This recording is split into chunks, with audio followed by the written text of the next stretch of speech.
මොනවද පින්වත්නි දෙවියෝ ළඟ උපදින්න කරන්න ඕනේ? පළවෙනි එක සච්ඡං බණේ.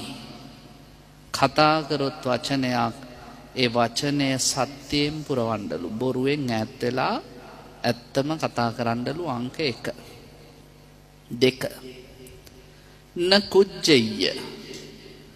කිසිම දෙයකට හිත කුපිත කරගන්න එපාලු. කේන්ති ගස්සන්න ගොඩ දෙනෙක් බලන් ඉන්නවා අපිව. ඒගොල්ලෝ කොච්චර කේන්ති ගැසුවත් ඔබ හිතට කෝපයක්, ක්‍රෝධයක්, වෛරයක්, තරහවක් ගන්න එපාලු. 2. 3. දජ්ජාප පස්මින්පි යාචිතෝ. යාචිතෝ කියන්නේ ඉල්ලන කෙනා. ඉල්ලන කෙනා ඉල්ලද්දි ටිකද තියෙන්නේ, ඒ ටිකෙනුත් ටිකක් හරි දෙන්නලු. නොදීන්න එපාලු. මේ 3 තියෙනවා නම් දිව්‍ය ලෝකය ස්ථිරයි කිව්වා. ඇයි බුදුහාමුදුරුවෝ එහෙම දේශනා කළේ? දවසක් මුගලන් හාමුදුරුවෝ දිව්‍ය චාරිකාවේ වැඩියා. එක ලස්සන දිව්‍යාංගනාවක් හිටියා ශාස්ත්‍රීය දිව්‍ය විමානයක. මුගලන් හාමුදුරුවෝ මොනවා කරලාද මෙතන ඉපදුනේ?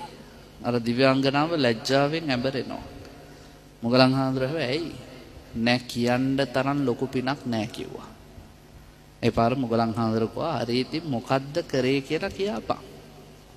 දිව්‍යාංගනාව කියනවා මම දන් දුන්නෙත් නෑ, පන්සලේ හිටියෙත් නෑ, සීල් සමාදන් වෙන්න ගියෙත් නෑ, බණ ඇහුවෙත් නෑ.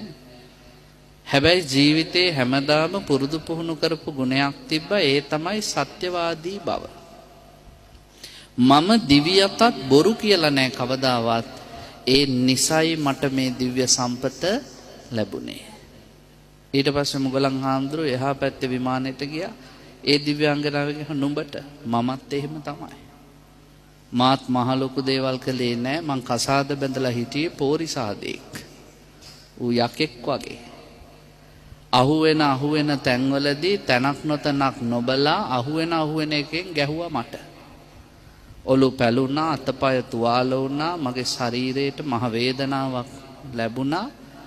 හැම වෙලේම මං එක්ක රණ්ඩු වෙවි ප්‍රාර්ථනා කළේ මොකද්ද? මමත් කවදා හරි දවසක තොගෙන් පලි ගන්නවමයි.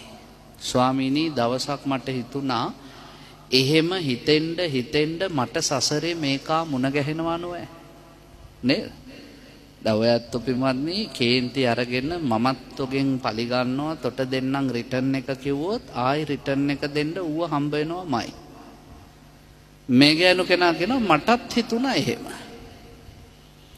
එනිසා ස්වාමීනි මන් දවසක හිතුවා උඹ සසරේ මේ දේවල් කරලා ඵලයන් අපායේ මං එන්නේ නැහැ.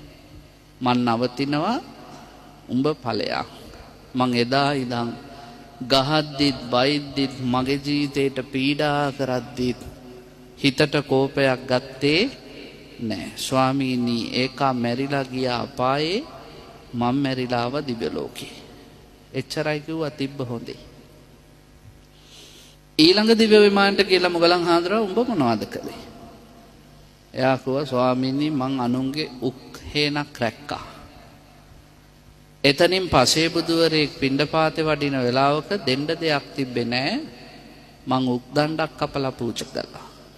එයත් එක්ක හිටපු අනිත් කෙනාගෙන් නුඹ මම වට්ටක්ක ගෙඩියක් පූජා කළා. නුඹ මං කටුලොවි ගෙඩියක් පූජා කළා. ඊළඟ කෙනාගෙන් නුඹ මං දැහැත්තිටක් පූජා කළා. ඒ පිනෙන් අපි දිව්‍ය ලෝකේ ආවා කිව්වහම මුගලන් හාමුදුරුවෝ බුදුහාමුදුරුවෝ ළඟට ඇවිල්ලා කිව්වා ස්වාමීනි හරි පුදුමයි. ලොකු පින්කම් කරලා නෙමෙයි. එක්කෙනෙක් ඇත්ත කියලා එක්කෙනෙක් ජීවිත කාලෙම කේන්ති ගන්නෙ නැතුව තව අය පුංචි දේ පූජා කරලා. බුදුහාමුදුරනේ එහෙමත් දිව්‍ය ලෝකවල යන්න පුළුවන්ද? බුදුහාමුදුරුවෝ අන්න ඒ වෙලාවේදී කියන්නේ මුගලන් දැනගෙන මගෙන් අහන්න එපා. සච්ඡං බනේ න කුජ්ජය දජ්ජාප පස්මින් පියාචිතෝ. මේ කරුණු තුන තියෙනවා නම් දිව්‍ය ලෝක ස්ථිරයි.